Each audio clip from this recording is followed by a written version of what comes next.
She came to heal others. But the walls still whispered their pain. A door sealed by time and silence. And a truth that could heal her too.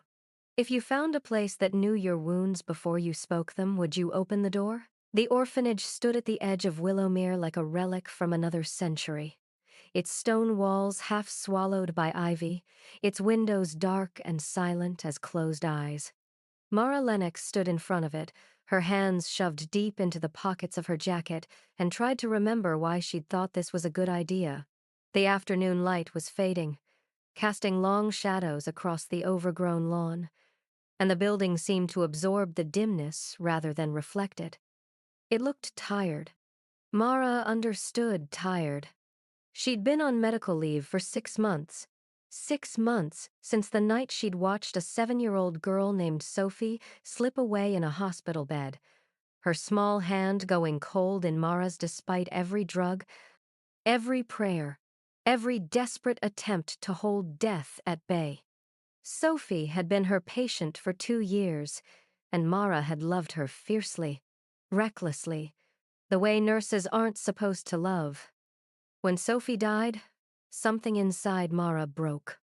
Not cleanly, like a bone that could be set, but quietly, like glass cracking under pressure, splintering into pieces too small to put back together. Her hands still shook when she tried to sleep. Her dreams were still filled with the sound of a flatlining monitor. The realtor, a cheerful woman in her 50s named Linda, appeared beside her with a ring of keys that jangled like bells. "Beautiful, isn't it?" Linda said, though her tone suggested she didn't quite believe it. Mara didn't answer.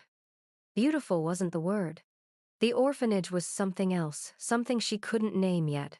Linda unlocked the heavy front door, and it groaned open, releasing a breath of stale air that smelled of dust and old wood and something faintly medicinal, like antiseptic that had faded over decades but never quite disappeared. "Place closed in 1974, Linda said, stepping inside. Last caretaker was a Dr. Iris Hale. Lovely woman, from what I've heard.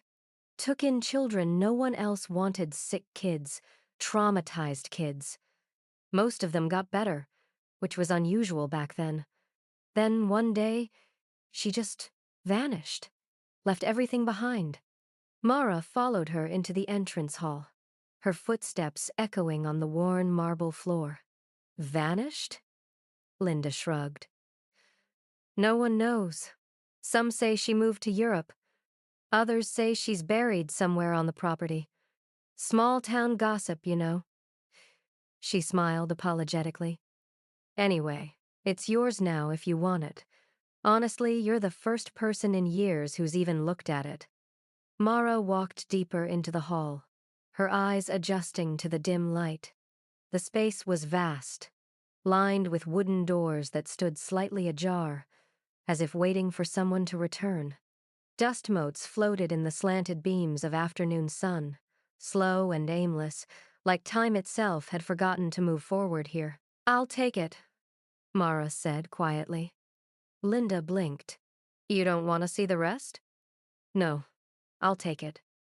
Linda hesitated, studying Mara with the kind of careful look people gave to those who might be making a mistake they'd regret. But she didn't argue.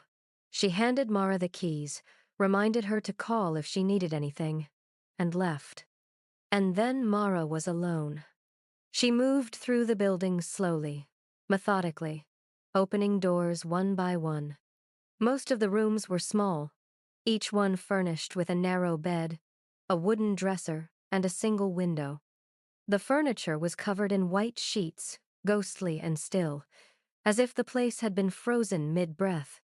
In one room, Mara found a child's drawing tacked to the wall, faded with age, but still visible. It showed a house beneath a bright yellow sun, and beside it, a figure in a white coat holding the hand of a small child. The words "Thank you, Dr. Hale" were scrawled at the bottom in careful, uneven letters. Mara touched the edge of the paper, her throat tightening. How many children had lived here? How many had been healed? And why had it all been left behind? She continued down the hallway, her fingers trailing along the walls, until she reached the main hall at the center of the building. It was larger than the others, with high ceilings and tall windows that let in the last of the daylight. And on the far wall, hanging slightly crooked, was a framed photograph. Mara crossed the room and stood in front of it, her breath catching. The photo was old, black and white, edges yellowed with time. It showed a group of children, maybe a dozen of them, standing in front of the orphanage, smiling, alive, their faces bright with something Mara couldn't quite name.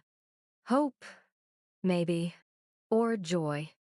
In the background, barely visible, was a woman in a white coat.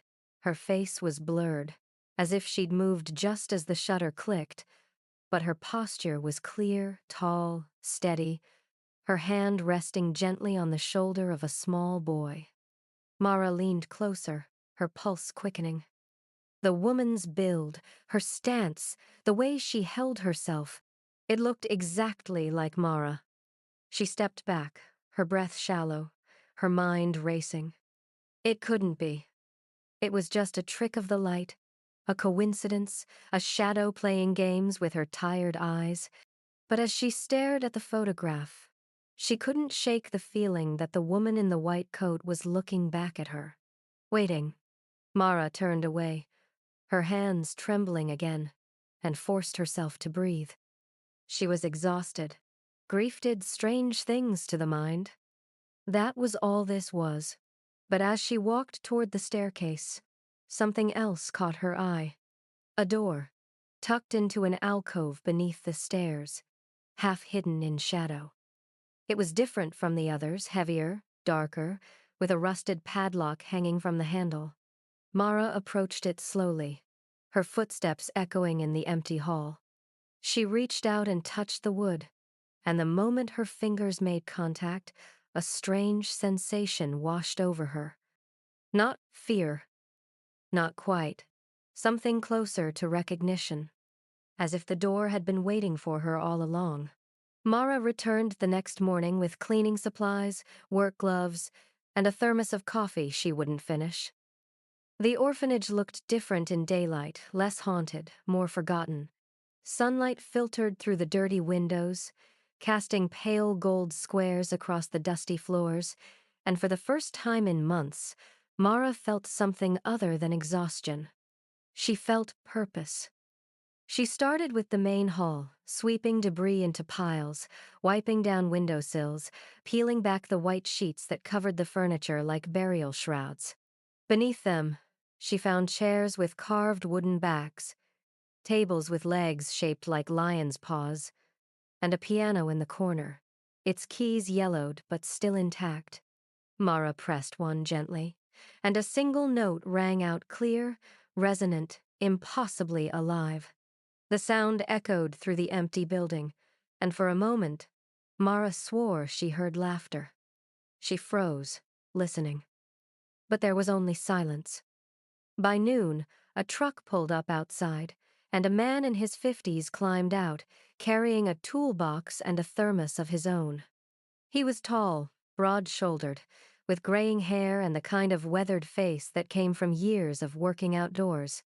"You must be Mara," he said, extending a hand. "I'm Sam. Linda asked me to stop by, see if you needed help with the repairs." Mara shook his hand, grateful for the company. "Thanks. I wasn't sure where to start." Sam looked around the hall, his expression thoughtful. "Place hasn't changed much, still feels the same." "You've been here before?" He nodded. "I grew up here. Lived here for 3 years when I was a kid." Mara blinked. "You were one of the children?"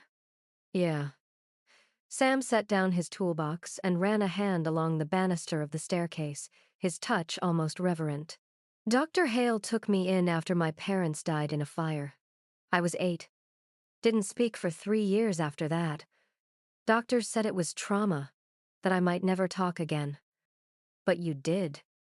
Sam smiled faintly. "Dr. Hale didn't give up on me.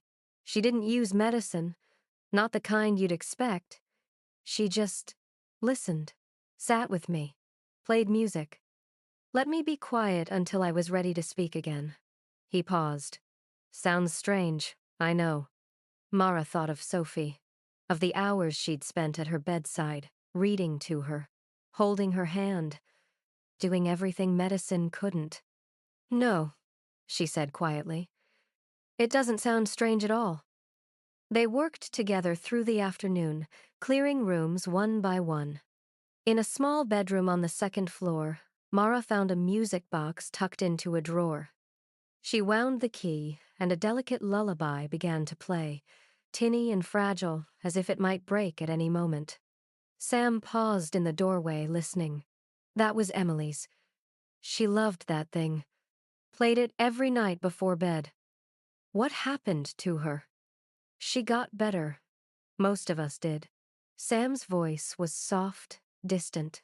Dr. Hale had a way of making you believe you could heal, even when everyone else had given up on you. Mara set the music box down carefully. Where is she now? Dr. Hale? Sam shook his head. No one knows. She disappeared the night before the orphanage closed. Just walked out and never came back. Some people think she left town. Others think something happened to her. He looked at Mara, his expression unreadable. But I think she knew her work here was done. As the sun began to set, Mara found herself in the kitchen, a large room with high ceilings and a massive stone fireplace. The walls were lined with shelves, most of them empty, but a few still held jars of preserves, their contents long since spoiled. Mara pulled one down, wiping the dust from the label. Blackberry jam. Summer 1972. She smiled despite herself. Then she noticed something odd. One of the shelves was crooked, jutting out slightly from the wall. Mara tugged on it, and it swung open like a door, revealing a narrow passageway behind. Her breath caught. Sam appeared beside her, his face pale. What is it? Mara asked. The basement, he said quietly. Dr. Hale's office. Mara peered into the darkness beyond the shelf, where a narrow staircase descended into shadow. At the bottom, barely visible, was a door. Padlocked. Why is it locked? Mara asked. Sam hesitated. No one was allowed down there, not even us kids. Dr. Hale said some doors were meant to stay closed. Mara stared at the staircase, her pulse quickening. Why? Sam didn't answer. He just turned and walked away, leaving Mara alone in the kitchen, staring into the dark.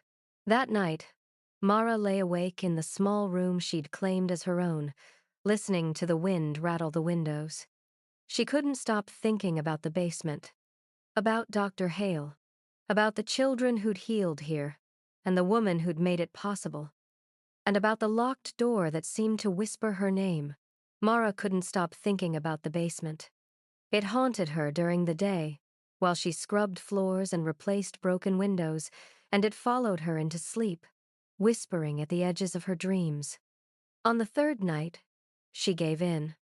She sat cross-legged in front of the hidden passageway, a pair of bolt cutters resting in her lap, and stared at the padlock glinting faintly in the beam of her flashlight. Sam's words echoed in her mind. Some doors are meant to stay closed.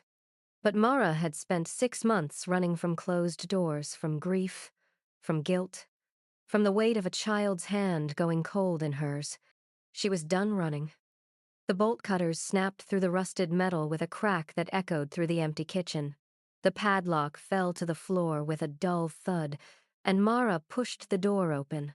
Cold air rushed up from the darkness below, carrying the scent of dust and old paper and something faintly medicinal like dried herbs mixed with chalk. Mara descended slowly, her flashlight beam cutting through the blackness, her footsteps creaking on the narrow wooden stairs. The basement opened into a long, narrow room with low ceilings and stone walls. It was colder down here, the kind of cold that seemed to seep into your bones, but it didn't feel sinister. It felt sacred. The room was filled with shelves floor to ceiling, lining every wall packed with books, files, and glass jars filled with dried flowers and herbs. A wooden desk sat in the center, covered in a thin layer of dust, a single leather-bound journal resting on top of it like an offering. Mara moved deeper into the room, her flashlight sweeping across the walls. There were drawings tacked to the stone children's drawings, faded with age but still visible. Houses with smoke curling from chimneys. Families holding hands beneath bright yellow suns. And at the bottom of each one, in careful, uneven letters, "Thank you, Dr. Hale." Mara's throat tightened. This wasn't just an office. It was a sanctuary. She approached the desk and opened the first drawer. Inside were files, dozens of them, each one labeled with a child's name and date. Mara pulled one out at random and opened it. Michael R., age 7. Diagnosis: selective mutism following parental abandonment. But beneath the clinical language, Dr. Hale had written something else. Michael does not need medication. He needs to be heard. Treatment: daily piano lessons. Let him speak through music until he is ready to speak through words. Mara turned the page. Day 14. Michael spoke his first word today. "Hello." He whispered it to the piano keys before he said it to me. Healing isn't chemical, it's connection. Mara's hands trembled as she set the file down and reached for another. Lily M., age 9. Diagnosis: severe anxiety and night terrors. Lily does not need sedatives. She needs stories. Treatment: nightly readings of fairy tales. Let her learn that even in the darkest stories, there is always light. Mara read file after file, each one documenting a child's trauma and Dr. Hale's unconventional response. No drugs, no surgeries, just presence, music, art, stories. Love. Mara sank into the chair at the desk, her chest tight, tears slipping down her cheeks. This was the kind of healing she'd always believed in, the kind she'd tried to practice with Sophie, reading to her, holding her hand, refusing to let her feel alone even when the medicine failed. But the hospital had called it unscientific. The other nurses had called it attachment. And when Sophie died, Mara had believed them. She'd believed she'd been wrong to love her patients so fiercely, but Dr. Hale had proven otherwise. She'd saved children by refusing to see them as cases, by treating them as whole, wounded, beautiful human beings. And somehow, in this cold, forgotten basement, Mara felt less alone than she had in months. She reached for the leather-bound journal on the desk, its cover embossed with the initials I, H. Iris Hale.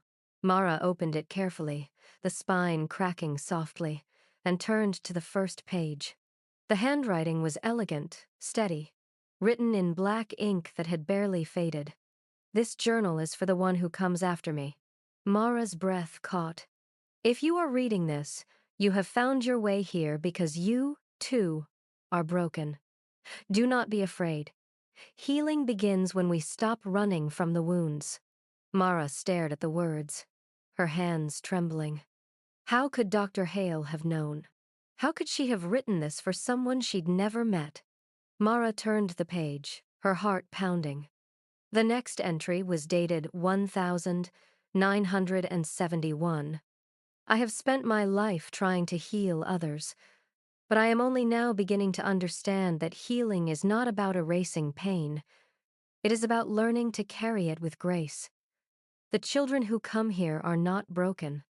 They are simply unfinished stories, waiting for someone to believe they are worth continuing."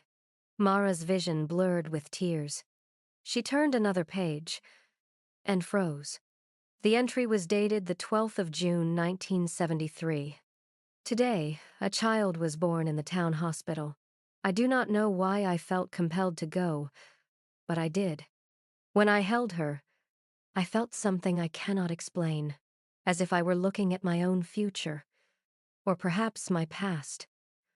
I wrote her name in this journal so I would never forget. Mara Lennox. Mara's hands went numb. The journal slipped from her fingers and fell to the desk with a soft thud. Her name, written decades before she was born. Written by a woman who had vanished before Mara ever stepped foot in this place. Mara stood abruptly, her chair scraping against the stone floor, her breath coming in short, shallow gasps. "How is that possible?" she whispered, her voice trembling. The basement was silent, but the words on the page remained undeniable and impossible. Mara Lennox. Mara sat on the cold stone floor of the basement, the journal open in her lap, her flashlight casting long shadows across the walls. She'd been there for hours. The light from the small window above had shifted from pale gray to deep amber as the sun set, but Mara hadn't moved. She couldn't. Her name was on the page, written in elegant script, dated decades before she was born. Mara Lennox. She read the entry again, her hands trembling. The 12th of June, 1973. A child was born in the town hospital today. I went to see her, though I don't know why I felt compelled. When I held her, I felt something I cannot explain, as if I were looking at my own future, or perhaps my past. She has dark eyes, curious and bright, and when she looked at me, I swear she saw something in me no one else has ever seen. I wrote her name in this journal so I would never forget. Mara Lennox. Mara's breath came in shallow gasps.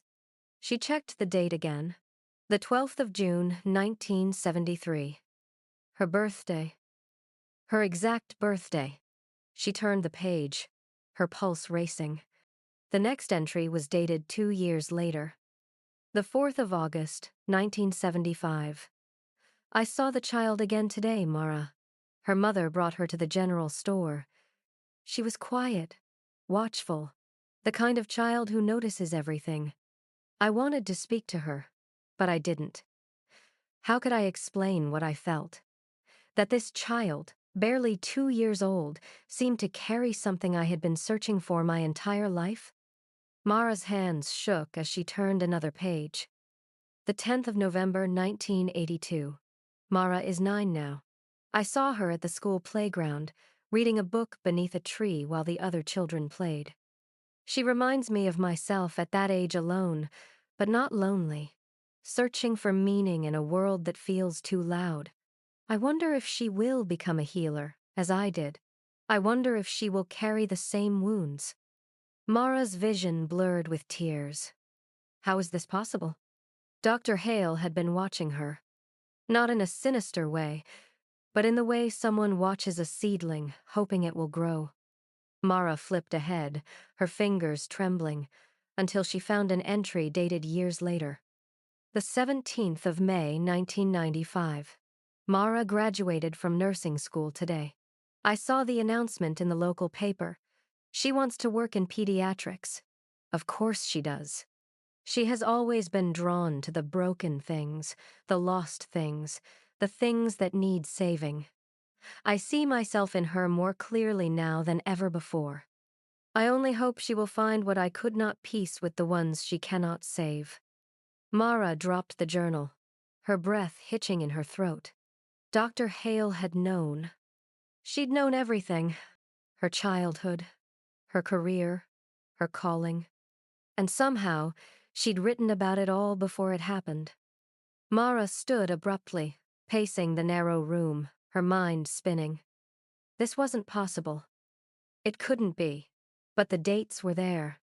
The details too precise to be coincidence. Her mother's name, Catherine. Her hometown, Willowmere. Her decision to become a nurse. All of it recorded in Dr. Hale's elegant handwriting, as if she'd been documenting Mara's life from across time. Mara stopped pacing and pressed her palms against the cold stone wall, trying to steady herself. "What is this?" she whispered.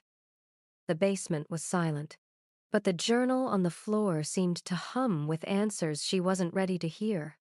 She returned to the desk and opened the drawers, searching for something, anything that might explain the impossible. In the bottom drawer, she found a stack of photographs, yellowed with age. Children's faces stared back at her, smiling, alive, their eyes bright with hope. And in every photograph, standing just behind them, was Dr. Hale. Mara studied the woman's face, strong, kind, weary in a way that only someone who'd carried too much could understand. She looked exactly like the woman in the framed photograph upstairs. Mara set the photos down and pulled out the last item in the drawer, a sealed envelope addressed in Dr. Hale's handwriting. To the one who will continue my work. Mara's breath caught. She opened it carefully, her hands trembling, and unfolded the letter inside. The handwriting was the same, but the tone was different, softer, more intimate, as if Dr. Hale were speaking directly to her. If you are reading this, then you have found your way here, as I knew you would. Do not be afraid of what you have discovered. You and I are not so different. We are healers who carry the weight of every life we could not save. We are women who love too fiercely, who give too much, who break under the weight of our own compassion. I have spent my life trying to heal others, but I am only now beginning to understand that healing is not about saving everyone. It is about showing up, again and again, even when it breaks us. It is about loving without guarantee, caring without reward, staying when it would be easier to leave. You have come here because you are searching for redemption. You want to save the children you could not save before. But the truth is this: you do not need redemption. You need forgiveness from yourself, for yourself. This place was never just an orphanage. It was a sanctuary for the broken. And you, my dear, are its true keeper. Mara's tears fell onto the page, blurring the ink. She folded the letter carefully and set it on the desk, her chest tight with something she couldn't name. Grief, maybe. Or relief. She looked up and noticed, for the first time, a small portrait hanging crooked on the wall above the desk. It was Dr. Hale, younger, her hair dark, her eyes steady and calm. Mara stepped closer, studying the face. The shape of the jaw, the set of the shoulders, the way the eyes seemed to hold both sorrow and strength. It was like looking into a mirror across time. Mara whispered, her voice barely audible. I've been here before. And in the silence of the basement, surrounded by the ghosts of children who had healed and a woman who had loved them, Mara finally understood. She hadn't come here by accident. She'd been called. Mara couldn't leave the basement. She spent the next 3 days there, sleeping on the cold floor with a blanket pulled around her shoulders, waking to read more of Dr. Hale's journal by the light of a camping lantern. The world above the orphanage, the town, her own life felt distant and unreal. Down here, surrounded by the records of children who had healed and a woman who had loved them, Mara finally felt like she could breathe. She read the journal from beginning to end, then started over. Dr. Hale's entries spanned decades, chronicling her work with children society had given up on. The 3rd of April 1965. Thomas arrived today. Age 10. Diagnosis: severe PTSD following a house fire that killed his sister. He does not speak. He does not eat. He only stares at the wall. The hospital sent him here because they have run out of options. I will not give up on him. Treatment. Art therapy. Let him paint what he cannot say. The 12th of May, 1965. Thomas painted today. The canvas was black at first, nothing but darkness. But by the end, there was a small yellow sun in the corner. He pointed to it and whispered, "Hope." I wept. Mara's hands trembled as she turned the pages. The entries continued, each one documenting a child's trauma and Dr. Hale's unconventional response. music for memory restoration, gardening for depression, storytelling for grief, and beneath every entry, the same refrain. Healing isn't chemical, it's connection. But as Mara read deeper, the tone shifted. Dr. Hale's handwriting grew shakier, the entries shorter, more fragmented. The 14th of October, 1971. I lost a child today, Emma, age 6, leukemia. I held her hand until the end, but it wasn't enough. I keep asking myself, what did I miss? What could I have done differently? The other children are crying. They say they can still hear her laughter in the halls. I wish I could hear it too. Mara's breath caught. She knew that pain. The weight of a small hand going cold. The desperate, irrational belief that if you'd just tried harder, loved more, stayed longer, maybe they would have lived. She read on, her vision blurring with tears. The 2nd of November, 1971. I see myself in every child who arrives here, broken, unwanted, searching for a reason to stay. I wonder if I am healing them, or if they are healing me. I wonder if there is any difference. Mara pressed her palm against the page, as if she could reach through time and tell Dr. Hale that she understood, that she, too, had carried the weight of every life she couldn't save, that she, too, had wondered if healing others was just a way of hiding from her own wounds. She turned to the final pages, her heart pounding. The last entry was dated the 10th of May, 1974, 1 week before the orphanage closed. I am tired, so very tired. I have given everything to this place, to these children, and still it is not enough. There are always more who need saving, always more who slip through my fingers. I do not know how much longer I can carry this. Mara's throat tightened. The next entry was dated 3 days later. I spoke to the board today. They want to close the orphanage. They say my methods are unproven, that I am wasting resources on children who would be better served in institutions. They do not understand that love is not a waste, that connection is not frivolous, that some wounds cannot be healed with medicine alone. Mara wiped her eyes, her chest aching. And then, the final entry, the 17th of May, 1974. Tonight, I will leave this place. Not because I want to, but because I must. The board has made their decision, and I cannot fight them anymore. But before I go, I want to leave something behind, a record of what was done here, and why. For the one who will come after me. For the healer who will carry the same wounds I carried, and who will need to know that they are not alone. If you are reading this, Mara, you have already begun to heal. The children you will help here will not just be saved by you, they will save you. This place was never meant to be an orphanage. It was meant to be a sanctuary for the broken. And you, my dear, are its true caretaker. Mara dropped the journal, her hands shaking, tears streaming down her face. She looked around the basement, at the shelves lined with files, the drawings on the walls, the portrait of Dr. Hale watching over it all. "How did you know?" she whispered. The basement was silent. But the answer was already there, written in every entry, every file, every child's drawing. Dr. Hale had known because she had lived it. She had loved too much, given too much, broken under the weight of her own compassion. And she had left this place, this sanctuary, for someone who would understand. Mara stood and walked to the desk, where a single sheet of paper lay beneath the journal.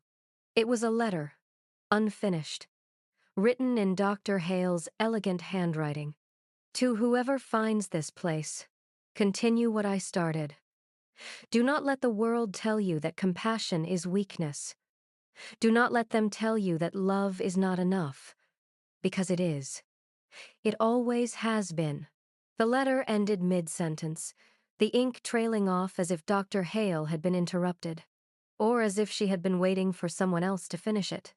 Mara picked up a pen from the desk, her hand trembling.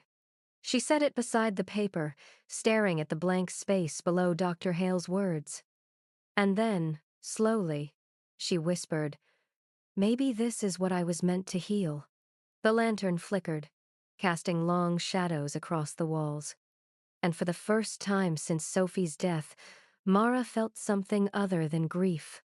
She felt purpose. 6 months later, the orphanage looked like it had woken from a long sleep. The windows gleamed. The ivy had been trimmed back to reveal the stone beneath, and the rooms that had been shrouded in dust now held beds with clean linens, desks with art supplies, and shelves lined with books. Mara had worked tirelessly, guided by Dr. Hale's journal and her own quiet certainty that this place was meant to be more than a building. It was meant to be a sanctuary. Her first resident arrived on a cold November morning. Lily was 9 years old, pale and fragile, recovering from a near-fatal illness that had left her weak and withdrawn. The hospital had discharged her with a list of medications and instructions, but no one had asked what Lily needed beyond pills and checkups. Mara knew better. She'd learned from Dr. Hale that healing wasn't just about treating symptoms. It was about treating the soul. Lily didn't speak much at first. She sat in the sunlit room Mara had prepared for her, staring out the window at the garden where weeds were slowly being replaced by wildflowers. Mara didn't push. She brought Lily watercolors and paper, left a music box on the nightstand, and read to her every evening stories about children who survived impossible things, who found light in the darkest places. And slowly, like ice melting in spring, Lily began to thaw. One afternoon, Mara found Lily in the common room, painting. The canvas was covered in shades of gray and blue at first, but in the center, a small yellow sun was beginning to emerge. Mara stood in the doorway, watching, her throat tight. She'd seen this before in Dr. Hale's journal. A child named Thomas, who had painted his grief until it turned into hope. Lily looked up, noticing Mara for the first time. "Do you think broken things can be fixed?" Mara crossed the room and sat beside her, her voice soft. "I think broken things become something new. Not fixed, just different. And sometimes, different is beautiful." Lily studied her for a long moment, then returned to her painting. But Mara saw the faintest hint of a smile. Word spread quickly through Willowmere. The orphanage that had been abandoned for decades was alive again. And the woman who ran it was doing something unusual. Parents brought their children, not the ones who were sick, but the ones who were struggling. The boy who hadn't spoken since his father left. The girl who couldn't sleep because of nightmares. The teenager who'd stopped believing life was worth living. Mara welcomed them all. She didn't prescribe pills or run tests. She listened. She taught them to garden, to paint, to play music, to tell their stories without fear of judgment. And slowly, they began to heal. But not everyone understood. One afternoon, a man in a suit appeared at the door, a representative from the county health department, clipboard in hand, his expression polite but skeptical. "Mrs. Lennox," he said, glancing around the common room where children were scattered, some painting, others reading. "We've received reports that you're operating a rehabilitation facility without proper medical oversight." Mara's chest tightened, but she kept her voice steady. "I'm not practicing medicine.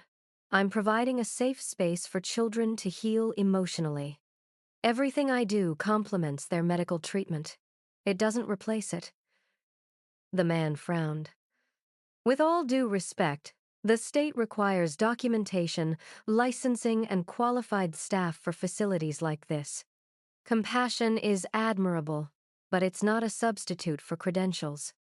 Mara met his gaze.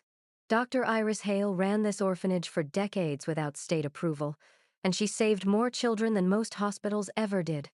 "Dr. Hale's facility was shut down," the man said quietly. "For a reason." Mara's jaw tightened. But before she could respond, Lily appeared at her side, slipping her small hand into Mara's. The man looked down at the girl, then at Mara, and something in his expression softened. "I'll give you 2 weeks to get your paperwork in order," he said. "After that, we'll have to make a decision." He left without another word. That night, Mara sat in the common room, exhausted, her head in her hands. Was she crazy for believing this could work? For thinking that love and connection could heal where medicine had failed? The door creaked open, and Sam appeared, carrying a toolbox. "Heard you had a visit from the county," he said, setting the box down. "Figured you could use some company." Mara smiled faintly. "They think I'm running some kind of unregulated operation. They don't understand what we're doing here." Sam sat beside her. Dr. Hale faced the same thing. They didn't understand her either, but she kept going because she knew the children needed her. He paused. "And they need you now." Mara looked around the room at the drawings on the walls, the music box on the shelf, the sunlight streaming through the windows. This place was alive again, and she wasn't going to let it die. If you've followed Mara's story this far, don't forget to like this video and subscribe for more stories that remind us that sometimes healing doesn't come from medicine, it comes from meaning. The next morning, Mara was preparing breakfast when she heard a soft voice behind her. "Miss Mara?" She turned to find Lily standing in the hallway, her face pale, her eyes wide. "What is it, sweetheart?" Lily pointed toward the basement door, which stood slightly ajar. "There's someone down there." Mara's blood ran cold. "What do you mean?" "I can feel her," Lily whispered. "She's waiting for you." Mara knelt down, her hands gently gripping Lily's shoulders. "There's no one there, Lily. It's just an old basement." But Lily looked at her with knowing eyes, eyes that seemed far older than a 9-year-old's should be. "Yes, there is," she said quietly. "She wants you to finish what she started." Mara's breath caught. She looked toward the basement door, her heart pounding, and for the first time in months, she felt the same pull she'd felt the night she first opened it. Something was waiting for her down there. Something unfinished. Mara returned to the basement that night, alone. Lily's words echoed in her mind. "She's waiting for you," and though Mara didn't believe in ghosts, she believed in unfinished business. She descended the narrow stairs, her flashlight cutting through the darkness, and sat at Dr. Hale's desk once more. The journal lay where she'd left it, open to the final page. But as Mara ran her fingers along the binding, she noticed something she'd missed before. A loose page, tucked into the back cover, written in different ink, darker, fresher, as if it had been added years after the rest. Mara pulled it free, her hands trembling. The handwriting was the same, but the tone was different. Softer, more intimate. "Mara, if you have come this far, you are ready to let go." Mara's breath caught. The child you lost was not your failure. You loved her with everything you had, and that love did not disappear when she did. It lives on in every child you touch, every life you save, every moment you choose to stay when it would be easier to run. You are not broken. You are a vessel for healing. And this place, this beautiful, wounded place, is proof that love is the only medicine that truly lasts. Mara's vision blurred with tears. She pressed the page against her chest, her body shaking with sobs she'd been holding back for months. Sophie's face flashed in her mind, her small hand in Mara's, her voice asking if the pain would stop. Her last breath so quiet, Mara had almost missed it. And for the first time since that night, Mara let herself grieve. Not with guilt, not with shame, but with love. She cried until there were no tears left, until the weight she'd been carrying finally lifted, leaving her hollow but whole. And when she opened her eyes, the basement felt different. Lighter. as if something that had been waiting had finally been set free. Mara wiped her face and closed the journal carefully. But, as she did, she noticed something else tucked into the back cover, a sealed envelope, yellowed with age. Her name written on the front in Dr. Hale's elegant script. Her hands shook as she opened it. Inside was a single photograph. A baby, wrapped in a white blanket, held by a woman in a white coat. Mara's breath stopped. The baby's face was hers. She recognized the shape of her eyes, the curve of her mouth, even in infancy, and the woman holding her. Mara turned the photograph over. On the back, in Dr. Hale's handwriting, were 3 words: "You were always meant to come home." Mara stared at the photograph until her vision blurred again. She didn't understand how this was possible. She didn't understand the connection between her and Dr. Hale, or why the woman had known so much about her life before it happened. But she understood this. She was meant to be here. She was meant to continue the work. And for the first time since Sophie's death, Mara felt at peace. The next morning, there was a knock at the door. Mara opened it to find 2 people standing on the porch, a woman in her 40s with a clipboard, and a man in a suit with kind eyes and a skeptical expression. "Mrs. Lennox," the woman said.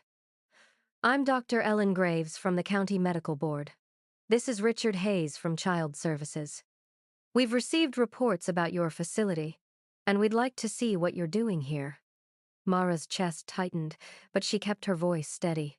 "Of course. Come in." She led them through the orphanage, past the common room where children were painting, past the kitchen where Sam was helping a boy bake bread, and down the narrow staircase to the basement. Dr. Graves looked around, her expression unreadable. "This is where you conduct your treatments?" Mara nodded. "This is where Dr. Iris Hale worked for decades. She believed that healing wasn't just about treating symptoms, it was about treating the whole person. Mind, body, and spirit." Richard Hayes frowned. "And you're qualified to do this?" Mara met his gaze. "I'm a pediatric nurse with 15 years of experience. But more than that, I've learned from the children themselves. They don't need me to fix them. They need me to see them, to listen, to believe they're worth saving." Dr. Graves picked up one of the patient files, flipping through it. Art therapy, music therapy, storytelling. She looked up. "Where's the medical intervention?" "It's there," Mara said quietly. "But it's not the only thing. Medicine treats the body. This place heals the soul." Before either of them could respond, the basement door opened, and Lily appeared, her small hand clutching a drawing. She walked straight to Mara and held it up a picture of the orphanage, bathed in golden light, with children holding hands in the garden. "She fixed me without needles," Lily said, looking at Dr. Graves. "She taught me how to be brave again." Dr. Graves stared at the child, then at Mara, her expression softening. Richard Hayes cleared his throat. "Mrs. Lennox, we'll need to review your licensing and documentation." "But," he paused, looking around the basement, at the drawings on the walls, the light streaming through the window, the journal resting open on the desk. "Whatever you're doing here, it's working. Don't stop." Mara's throat tightened. "I don't plan to." After they left, Mara stood alone in the basement, the photograph of herself as a baby still clutched in her hand. She looked at Dr. Hale's portrait on the wall, at the woman's steady, knowing eyes, and she whispered, "Thank you." The basement was silent, but Mara felt, for the first time in her life, that she wasn't alone. She had been guided here by grief, by fate, by a woman who had known, somehow, that Mara would need this place as much as it needed her. And now, she would carry the work forward. Not because she had to, but because she finally understood. Healing wasn't about saving everyone. It was about loving without fear. And that was the only medicine that truly lasted. 5 years later, the orphanage stood bathed in morning light, its windows open to let the spring air flow through the halls. Laughter echoed from the common room, where children sat in a circle, painting the walls with murals of mountains and rivers and skies, so blue they seemed impossible. Mara walked slowly through the corridors, her hands trailing along the wood-paneled walls, feeling the warmth of the place that had once been so cold. She paused in the doorway of the music room, where a teenage girl sat at the piano, her fingers moving gracefully over the keys. Lily, now 15, strong and steady, no longer afraid of hope. She looked up and smiled. "Morning, Miss Mara." Mara smiled back. "Morning, sweetheart." The orphanage was no longer an orphanage. It had become what Dr. Hale had always intended, a sanctuary. A place where children came not because they were abandoned, but because they were broken and needed someone to believe they could heal. Mara had helped dozens of them over the years. Some stayed for months, some for only a few weeks. But all of them left lighter than they'd arrived, carrying with them the knowledge that they were not defined by their pain. In the courtyard, Mara knelt in the garden she'd planted 3 years ago, a small patch of wild flowers and herbs, each one chosen for its healing properties. She'd named it after Dr. Hale. A bronze plaque rested against the garden's edge, engraved with a single line: "Healing is not about erasing pain, it's about learning to carry it with grace." Mara touched the plaque, her fingers tracing the letters, and whispered, "Thank you." The wind rustled through the flowers, carrying the scent of lavender and rosemary, and for a moment, Mara felt as though Dr. Hale were standing beside her, not as a ghost, but as a presence, a quiet assurance that the work would continue. That evening, as the sun began to set, Mara sat on the porch with Dr. Hale's journal resting in her lap. She'd read it so many times the pages were soft with wear, the ink faded in places from her tears. But tonight, she opened it for the last time. Not to read, but to write. She picked up a pen and turned to the final blank page.